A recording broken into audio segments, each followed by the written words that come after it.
महाभारत का एक ऐसा योद्धा जो भगवान श्री कृष्ण के सामने ही नंगा चला गया था, उसका वध इसी स्थान पर हुआ था, कुरुक्षेत्र में। आइए मैं आपको ये पूरी कहानी बताता हूँ। दुर्योधन जो कि सबसे शक्तिशाली कौरव था, जानता था कि उसकी पूरी सेना पांडवों से महाभारत में हार रही है और जिस दिन उसकी पूरी सेना खत्म हो जाएगी उस दिन उसका भी अंत हो जाएगा। अब दुर्योधन की माता गांधारी ने अपनी पूरी जिंदगी अपनी आंखों पर एक पट्टी बांध के रखी थी, क्योंकि उनके भी पति धृतराष्ट्र जन्म से ही अंधे थे और अगर वो अपनी आंखें खोलती तो उनकी सारी की सारी शक्ति उस व्यक्ति के अंदर घुस जाती जिसको वो सबसे पहले देखती और वो व्यक्ति अमर हो जाता। इसीलिए गांधारी ने दुर्योधन को अपने से मिलने के लिए बुलाया और कहा कि दुर्योधन, उसी अवस्था में आना जिस अवस्था में तुम इस दुनिया में आए थे, और वो थी नग्न अवस्था, ताकि वो अपनी आंखों की पट्टी खोलकर अपनी सारी की सारी शक्तियां दुर्योधन को दे सके। और जब दुर्योधन नंगा होकर अपनी मां गांधारी के पास जा रहा था,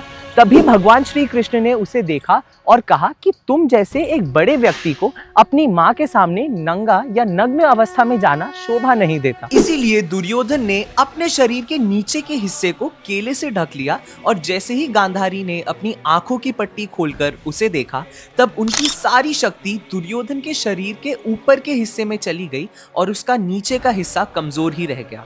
और महाभारत के युद्ध के दौरान भगवान श्री कृष्ण ने भीम को दुर्योधन की जंघा पर प्रहार करने को कहा और इसी तरह दुर्योधन को इस जगह पर मारा गया था और यहीं पर महाभारत समाप्त हुई थी। और यह जगह है ब्रह्म सरोवर। इसकी वजह से गांधारी इतनी क्रोधित हो गई कि उन्होंने खुद भगवान श्री कृष्ण को ही श्राप दे डाला कि जैसे मेरा पूरा परिवार खत्म हो गया, वैसे ही तुम्हारे परिवार का भी अंत हो जाएगा। इसीलिए भगवान श्री कृष्ण का पूरा यादव क्लैन खत्म हो गया और आज भगवान श्री कृष्ण का एक भी वंशज नहीं है।